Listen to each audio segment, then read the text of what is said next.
যারা এখনও পর্যন্ত অন্নপূর্ণা যোজনার ফর্ম ফিল আপ করেননি, আপনারা হয়তো ভাবছেন 12 পেজের ফর্ম 13 পেজ হয়ে গিয়েছে, কিভাবে আপনারা এতটা ফর্ম ফিল আপ করবেন বা কি কি প্রয়োজন এই ফর্ম ফিল আপ করতে।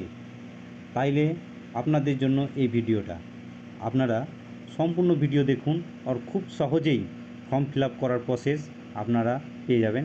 এই ফর্ম ফিল আপ করতে খুব একটা সময় লাগবে না, আপনারা দেখুন 10 থেকে 15 মিনিটের মধ্যেই এই ফর্ম আপনারা বাড়িতে বসে ফিল আপ করতে পারবেন। প্রথমেই আমরা দেখতে পাচ্ছি পরিবারের প্রধানের নাম। এখানে পুরো নাম লিখুন যেটা আধার কার্ডে আছে। দ্বিতীয় হচ্ছে জন্ম তারিখ, পরিবারের প্রধানের জন্ম তারিখ লিখে দিবেন। পরিবারের প্রধানের লিঙ্গ, সে পুরুষ হলে পুরুষ, মহিলা হলে মহিলা লিখে দিলেন। পরিবারের প্রধানের আধার নাম্বার, এখানে আধার নাম্বারটা সঠিকভাবে বসাবেন যাতে কোনো অসুবিধা না হয় বা কোনো রকম ভুল তথ্য দেবেন না, যাতে টাকা পেতে আপনাদের কোনো অসুবিধা হতে পারে। তারপরে আপনারা 5 নম্বরে দেখুন ডিজিটাল রেশন কার্ডের পারিবারিক আইডি যদি থাকে দেবেন। 6 নম্বরে আছে পারিবারিক সদস্য সংখ্যা, আপনার পরিবারের সদস্য সংখ্যা কত। যদি আপনার পরিবারে 5 জন থাকে তাহলে অবশ্যই 5, যদি 6 থাকে 6। এবার আপনার ঠিকানা, 7 নম্বরে আছে ঠিকানা, আপনার পুরো ঠিকানাটা সম্পূর্ণ সঠিকভাবে লিখবেন, যেটা আপনার স্থায়ী ঠিকানা আছে। আর হ্যাঁ, পরিবারের যেটা সদস্য সংখ্যা লিখবেন ওটা শুধুমাত্র সংখ্যাতেই লিখবেন, কোনো শব্দতে লিখবেন না, শুধু সংখ্যাতে লিখবেন। এবার 8 নম্বরে আছে যোগাযোগ নম্বর, আপনি আপনাদের বাড়ির কারো নাম্বার ওটা একটা দিবেন। তারপরে হচ্ছে দেখুন 9 নম্বরে আছে নাম, জন্ম তারিখ, লিঙ্গ, পরিবারের প্রধান সঙ্গে সম্পর্ক, আধার নাম্বার পরিবারের সকল সদস্যের। মানে এখানে দেখুন এই পরিবারের প্রধানের নাম, এখানে পরিবারের প্রধানের নামটা বসিয়ে দিবেন। আবার তারপরে হচ্ছে সদস্যের প্রথম একজনের নাম, যেটা হেড অফ ফ্যামিলির পরে পরে আসছে, তার নাম বসিয়ে দিলেন। তার জন্ম তারিখ, তার লিঙ্গ, পরিবারে তার সম্পর্ক কী, হেড অফ ফ্যামিলির সঙ্গে তার সম্পর্কটা কী, আধার নাম্বার বসিয়ে দিলেন। হ্যাঁ, ইনি কি এই অন্নপূর্ণা যোজনার জন্য আবেদন করা হচ্ছে, যদি হ্যাঁ তাহলে হ্যাঁ, আর যদি না তাহলে না।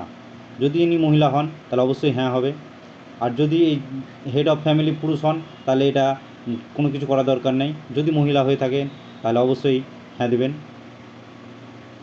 এবার দ্বিতীয় সদস্য, তার নাম, জন্ম তারিখ, লিঙ্গ আর আধার নাম্বার, তার নাম হ্যাঁতে টিক দিবেন। ঠিক এভাবে 3 নাম্বার, 4 নাম্বার আর 5 নাম্বার সদস্যের নাম বসিয়ে দেবেন। এবার আসছে 10 নাম্বার, পরিবারের প্রধান এবং পরিবারের সকল প্রাপ্তবয়স্ক সদস্যের ব্যাঙ্ক অ্যাকাউন্ট নগদ অর্থের স্থানান্তরের জন্য আপনাকে ব্যাঙ্ক অ্যাকাউন্টের পুরো ডিটেলস দিতে হবে, যেটা ডিবিডি লিঙ্ক করা থাকিবে। তাহলে এখানে প্রথমে দিয়ে দিলেন কোন ব্যাঙ্ক, যেমন এসবিআই হতে পারে, পাঞ্জাব ন্যাশনাল ব্যাঙ্ক হতে পারে, আইসিআইসিআই হতে পারে, সেটা এখানে লিখে দিলেন। অ্যাকাউন্ট নাম্বার, তার অ্যাকাউন্ট নম্বরটা এখানে লিখে দিলেন। আইএফসি কোড দিয়ে দিবেন এখানে সেম, এটা হচ্ছে হেড অফ ফ্যামিলি। এবার আপনি দিবেন প্রথম সদস্যের কী ছিল, সেকেন্ড সদস্যর আপনার কি হবে, এ হচ্ছে তৃতীয় সদস্য। ঠিক এভাবে আপনার যদি ফ্যামিলির 5 জন থাকে তো 5 জনের নাম ফিল আপ করে দেবেন। এবার আসছি আমরা 11 নাম্বার, এখানে বলেছে এপিক এইচওএফ হেড অফ ফ্যামিলি এবং সকল প্রাপ্তবয়স্ক সদস্য ভোটার তালিকার অংশ নম্বর সহ, যাদের ভোটার কার্ড হয়েছে তাদের এখানে পুরো ডিটেলস দিবেন। যদি সদস্য নাম্বার 1, তার ভোটার এপিক নাম্বার দেবেন, বিধানসভা ক্ষেত্র এবং অংশ নাম্বার দেখবেন, আপনার ভোটার লিস্টে থাকবে আর ভোটার তালিকাতেও থাকবে আপনার বিধানসভার ক্ষেত্র এবং অংশের নাম, সেটা ঠিক এভাবে 5 জনের নাম বসিয়ে দিলেন। এবার আসছি আমি বিভাগ। হ্যাঁ, এবার আপনাদের যেমন হতে পারে আপনারা জেনারেল, ওবিসি, এসসি, এসটি এরকম ক্যাটাগরিতে পড়ে থাকেন। যদি আপনি ওবিসি হয়ে থাকেন তাহলে ওবিসি করলেন, আর যদি আপনি জেনারেল হন তো জেনারেল। এখানে ইউআর, যদি আপনি অসংরক্ষিত আর্থিকভাবে দুর্বল, ইউআর ইডাব্লিউএস। যদি আপনি এসসি হন তো এসসি, এসটি হলে এসসি, আর যদি আপনি পিভিটিজি থাকেন তাহলে অবশ্যই এটা ক্লিক করবেন। এবার আপনারা চলে আসুন রেশন কার্ডের খাদ্য তালিকাভুক্ত। আপনার কি ডিজিটাল রেশন কার্ড আছে? এখন ম্যাক্সিমাম মানুষেরই রেশন ডিজিটাল কার্ডই আছে, সেই পুরনো কার্ড তো আর নেই। তো অবশ্যই আপনি এখানে হ্যাঁ টিকে দিবেন। যদি হ্যাঁ হয় তবে রেশন কার্ডের ধরন, অনেকে দেখবেন এ এইচ হয়, আমাদের যেমন এসপি এইচ হতে পারে। আপনার যদি এসপি এইচ হয় তো এসপি এইচ করবেন, আপনার যদি পিএইচ হয় তাহলে এটা করবেন। এবার আসছি, পরিবারটি রেশন কার্ড থেকে মাসিক রেশন তুলছে কি না। যদি তুলে তাহলে হ্যাঁ, আর যদি না তুলে তাহলে না।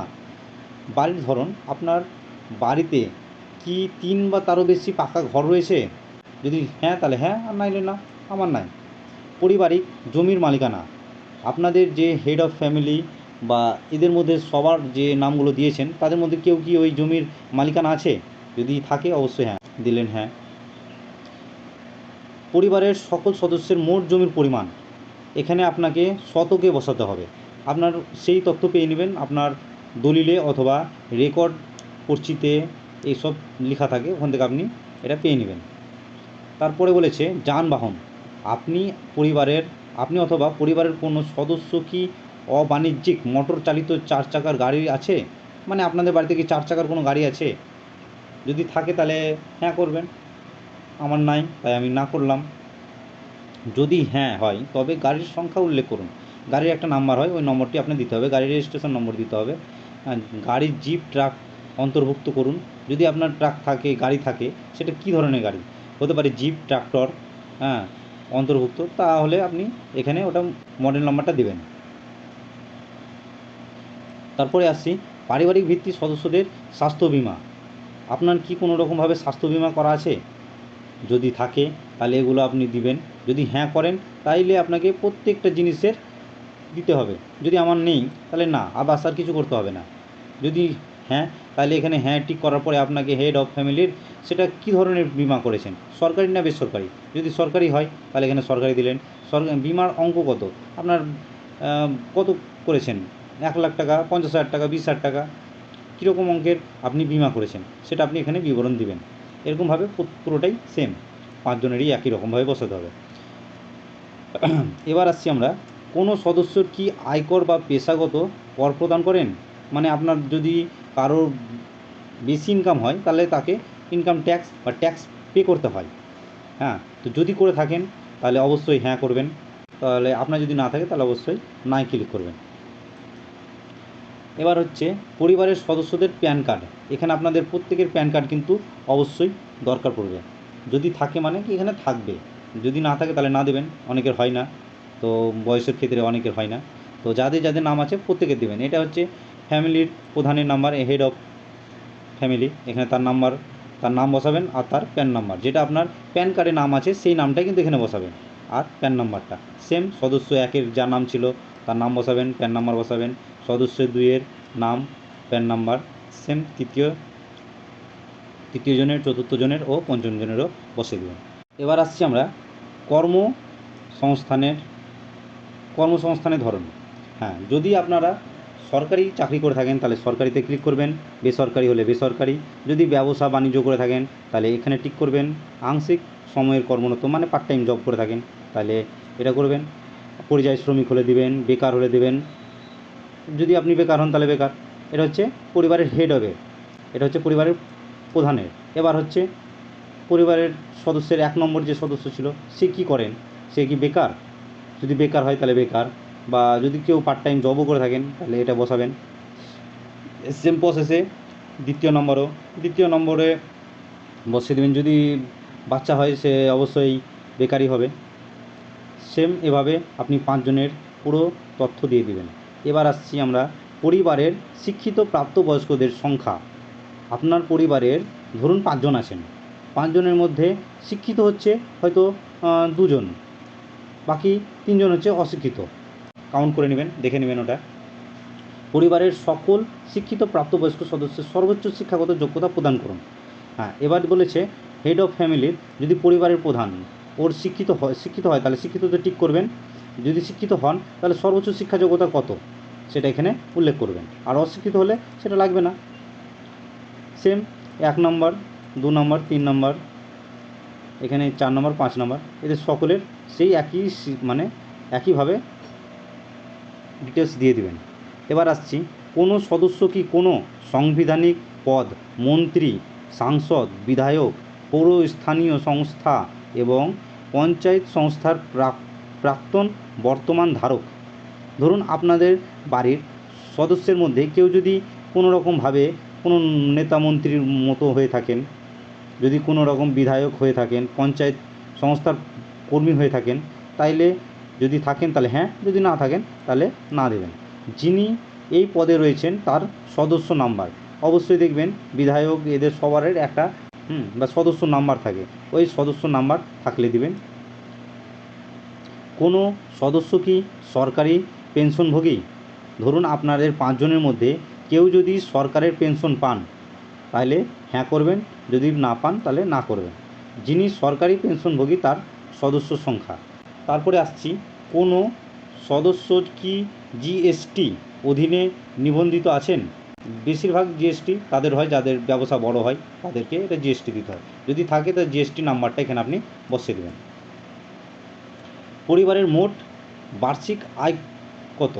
কারো হয়তো একজনই ফ্যামিলির ইনকাম করে, বাকি সবাই খায়, তাহলে সে বছরে কত টাকা ইনকাম করে তা এখানে আপনি উল্লেখ করবেন। এবার আসছি আমরা সিএএ আবেদনের বর্তমান অবস্থান যদি থাকে। ধরুন আপনারা 3-4 পুরুষ থেকে ভারতীয় আছেন, হ্যাঁ, তাহলে আপনার প্রযোজ্য নয়, তাহলে আপনার প্রযোজ্য হবে না। হ্যাঁ, এবার যদি ধরুন আপনি আবেদন করেছেন কিছুদিন আগে বা আগে এসেছেন ভারতে, তাহলে আপনার আবেদন করেছেন, যদি হ্যাঁ হয় তাহলে তার নাম্বার হবে, আর ইস্যু করা হয়েছে যদি হয় সার্টিফিকেট নাম্বার হয়ে গেছে তাহলে তা অবশ্যই দেবেন। সেম এইভাবে প্রত্যেকজনের আপনি ওই তথ্যটা এখানে দিয়ে দিলেন। তারপরে আসছি আমরা অন্যান্য কিষাণ ক্রেডিট কার্ড, যেমন কি কিছুদিন আগে যারা লক্ষ্মী ভাণ্ডার পেয়েছিল তারা কিষাণ ক্রেডিট কার্ডও করেছিল, যেমন কৃষক বন্ধু ভাণ্ডার করেছিল, কৃষক বন্ধু, তারা কি যদি করে থাকেন, আপনাদেরও যদি থাকে তাহলে সেই প্রধানের যদি থাকে তাহলে তার নাম বসাবেন, যাদের পরিবারের যারই নাম থাকবে তার ওই হিসাবে আপনি নামটা বসিয়ে দেবেন, নাম্বারটা বসিয়ে দেবেন। এবার আসছি, যদি এসআইআর 2026-এর নাম বাদ পড়ে থাকে, ধরুন আপনাদের 5 জনের মধ্যে একজনের নাম হয়তো এসআইআরে বাদ চলে গিয়েছে, হ্যাঁ, তাইলে যদি হ্যাঁ হয় তবে মামলার বিবরণ, ওই মামলাটার বিবরণ দিতে হবে। আর যদি বলেন কি প্রযোজ্য নয়, মানে আপনার আছেই, হ্যাঁ, কোনো অসুবিধাই হয়নি, এসআইআরের নাম ছিল আছে বাস, তাহলে প্রযোজ্য নয় বা না, দরকার নেই, প্রযোজ্য নয় করে দিলেন, সেম, এটি সম্পূর্ণ হয়ে গেল। তারপরে হচ্ছে বিদ্যালয়ের অধ্যয়নরত পরিবারের সকল শিশুর বিবরণ। এবার আসবো বিদ্যালয়ের অধ্যয়নরত পরিবারের সকল শিশুর বিবরণ। শিশুর নাম বসাবেন, শিশু কোন শ্রেণীতে পড়ছে, বিদ্যালয়ের নাম, হ্যাঁ, এবার সেই শিশু সরকারিতে পড়ছে, বেসরকারিতে পড়ছে, না স্বীকৃত মাদ্রাসায় পড়ছে, বা যেখানে পড়ুক তার বিবরণ দিয়ে দিলেন। এখানে যটা শিশুর আছে প্রত্যেকের নাম আপনি বসিয়ে দেবেন, যা আছে আপনি বিবরণ বসিয়ে দিলেন। এবার বলেছে শিশুদের টিকাকরণের বর্তমান অবস্থান। শিশুদের টিকাকরণ যদি করিয়ে থাকেন তাহলে হ্যাঁ, টিকাকরণ এটা দেখবেন গর্ভবতী মায়েদের একটা করে খাতা দেওয়া হতো, যেটা বইয়ের মতো দেখতে, সেখানে পাবেন আপনি এই সমস্ত তথ্য, সেগুলো আপনি একবার দেখে বসিয়ে দেবেন। যদি থাকে তাহলে হ্যাঁ, আর যদি টিকা করা হয়নি তাহলে টিকা করা হয়নিতে ক্লিক করবেন। আপনি কি কোনো সরকারি প্রকল্পের সুবিধা ডিবিটির মাধ্যমে পাচ্ছেন? হ্যাঁ, এর আগে দেখুন অনেকে লক্ষ্মী ভাণ্ডারের টাকা ডিবিটির মাধ্যমে এসেছিলো, তো সেরকম আপনি কি লক্ষ্মী ভাণ্ডার তো এখন বাদ হয়ে গেছে, তো তার পরিবর্তে কি অন্য কোনো সুবিধা পাচ্ছেন ডিবিটির মাধ্যমে? যদি পান তাহলে অবশ্যই হ্যাঁ করবেন, যদি না হয় তাহলে না। যদি পান তাহলে প্রকল্পের নাম, আপনি কি প্রকল্পটি থেকে নিজেকে আপনি কি এই প্রকল্পটি থেকে নিজেকে প্রত্যাহার করতে চান? আপনি ধরেন ওই প্রকল্প থেকে আর টাকা নিতে চান না, তাহলে যদি বলেন হ্যাঁ তাহলে হ্যাঁ, আর যদি না তো না। এখানে সেরকম দরকার নেই, আপনি এখানে না ক্লিক করে দিলেন, মানে আপনি কোনো ডিবিটি লিঙ্কের মাধ্যমে কোনো টাকা পাচ্ছেন না, বাস আপনি এটা লিখে দিলেন, আর কোনো কিছু দরকার নেই। হ্যাঁ, এই সেম সকলের নাম এভাবে পূরণ করে দিলেন একই রকম। দেখে মনে হচ্ছে আপনাকে কি 12টা-13টা পেজ, অনেকটাই কিছু লিখতে হবে, তো এমন কিছু না, আপনি খুব সহজেই যদি একবার দেখুন খুব সহজেই পারবেন। তারপরে আমরা বাদ দেওয়া হলে কারণ অফিসার স্বীকৃত পূরণ, এটা আপনার নেই। তারপরে বলছে আমি এই ফর্মে ঘোষণা করছি যে উপরের প্রদত্ত তথ্য আমার জ্ঞান ও বিশ্বাস অনুযায়ী সত্য এবং প্রযোজ্য ক্ষেত্রে আমি সকল সহায়ক নথি প্রদান করেছি, মানে যতগুলো আপনি ডিটেলস দিয়েছেন তা সব কিছু যেন সত্য হয়, তার জন্য আপনি সম্মততে ক্লিক করবেন। ক্লিক করার পরে এখানে আপনি সই করে দিবেন। সই করার পরে বাস আপনার ফর্ম এখানে সম্পূর্ণটা ফর্ম ফিল আপ হয়েই গেল, বাস আর কিছুটা এখানে এবেকার যেহেতু বলে শুধুমাত্র সরকারি ব্যবহারের জন্য এখানে আপনাকে কোনো ফর্ম ফিল আপ করা দরকার নেই। এটা করবে সরকারি স্টাফেদের জন্য। এটা আপনারা কিছু করবেন না, মানে আপনার এখান থেকেই কমপ্লিট, আর কিছু দরকার নেই। বাকি এখানে ওরা যা করার করে নেবে। তো বন্ধুরা, কেমন লাগলো আপনারা অবশ্যই জানাবেন। ধন্যবাদ সকলকে।